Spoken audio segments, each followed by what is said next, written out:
히알루론산 필러를 이용해서 젊고 건강한 얼굴로 되돌릴 수 있습니다. 안녕하세요. 저는 서울의 중심 광화문에 위치한 더 프리티형 의원의 정재훈 원장입니다.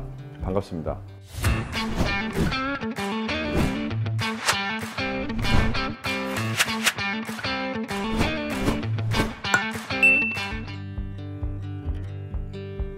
나이가 드는 것을 저희는 노화의 과정이라고 말합니다. 노화의 과정에는 여러 가지 메커니즘이 있을 수 있는데, 첫 번째, 피부를 저희가 생각할 수 있습니다. 피부에서는 색소의 침착이 있을 수 있고요. 그리고 두 번째로는 잔주름에서부터 깊은 주름까지 주름의 수가 늘어난다고 볼 수 있죠. 그리고 두 번째로는 피하 지방층입니다. 지방층의 감소로 볼륨이 감소하고 외부적으로는 이제 꺼짐을 볼 수 있습니다. 그리고 그 밑에 있는 이제 근육층입니다. 잦은 운동으로 인해서 근육의 톤도 감소하게 되고 근육도 처지게 되겠죠. 그리고 마지막으로 뼈의 변화입니다. 뼈 자체도 재흡수가 늘어나면서 눈 주변에 있는 피부가 처지고 입 주변이라든지 주름도 많이 생기게 되고, 턱 라인이 젊었을 때는 굉장히 선명했는데 나이가 들수록 이제 뚜렷하지 못한 그런 모습을 갖추게 됩니다. 그것이 이제 전체적인 이제 노화의 과정이라고 제가 설명드리고 싶습니다. 저희가 일명 뿌띠 시술이라고 하는 필러 시술이 있을 수 있고, 히알루론산 필러를 이용해서 저희가 젊고 건강한 얼굴로 되돌릴 수 있습니다. 그리고 그 대표적인 시술 중에 하나가 하트페이스 필러입니다. 동서고금을 막론하고 하트페이스라는 것은 굉장히 건강함의 상징이고 아름다움의 상징입니다. 따라서 하트페이스 필러는 부족한 볼륨이 있는 부분 또는 볼륨이 있어야 되는데 없는 부분에 건강한 볼륨인 히알루론산 필러를 이용해서 하트페이스 모양으로 만들어주는 게 바로 하트페이스 필러입니다. 하트페이스 필러의 장점으로는 전체적인 얼굴의 조화로움을 교정해주는 쉐이프업, 전체적인 얼굴 라인에 밸런스를 맞춰주는 밸런스업이 있고요. 피부의 처짐을 개선시켜주고 얼굴을 리프팅해주는 리프트업이 있습니다. 피부의 탄력을 개선시켜주는 바운스업도 저희가 기대할 수 있고요. 피부의 수분 보습을 해주는 모이스처업도 저희가 장점으로 생각할 수 있습니다. 또한 결과적으로 피부 톤을 많이 개선시켜주는 톤업도 저희가 기대할 수 있고요. 그로 인한 자신감의 증진이라든지 아니면 삶의 질의 개선도 저희가 기대할 수 있습니다. 전체적인 건강한 아름다움의 완성이라는 효과를 저희가 기대할 수 있습니다.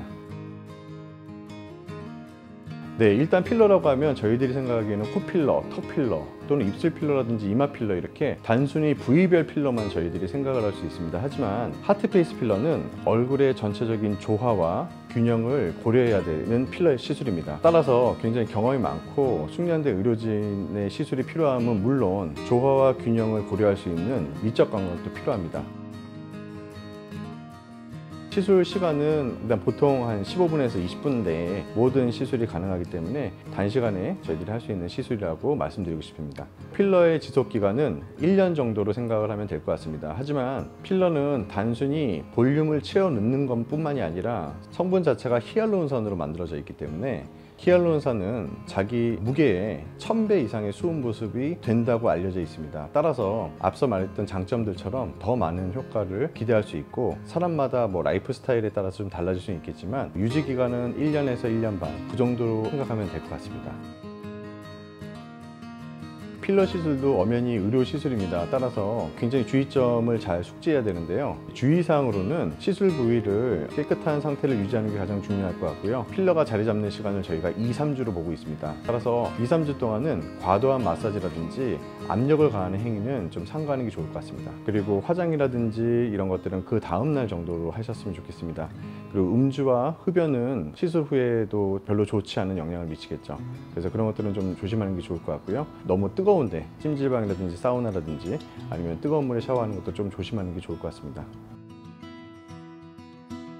평소에 우리가 동안을 유지하기 위한 방법은 일단은 수분 섭취를 잘했으면 좋겠습니다. 그리고 보습제의 사용도 굉장히 중요합니다. 피부의 장벽을 튼튼하게 만들어주고 건강하게 지켜주기 위한 수분 보습은 꼭 필요할 것 같고요. 요즘같이 햇빛이 좀 많고 이런 여름철에는 자외선 차단제 사용도 굉장히 중요할 것 같습니다. 적절하고 충분한 자외선 차단제의 사용도 피부 동안을 위해서 또는 피부의 안티에이징을 위해서 굉장히 중요할 것 같습니다. 그리고 충분한 비타민 섭취도 중요할 것 같습니다. 멀티비타민이라고 하는 이런 비타민의 섭취도 우리가 부족해서 문제가 되는 것이 비타민이기 때문에 충분한 비타민 섭취도 굉장히 중요할 것 같습니다. 자, 요즘 잠 못 주무시는 분들 되게 많다고 들었습니다. 충분한 수면의 시간을 가지는 것도 동안의 비결이고 전체적인 우리의 건강을 위해서도 굉장히 중요할 것 같습니다.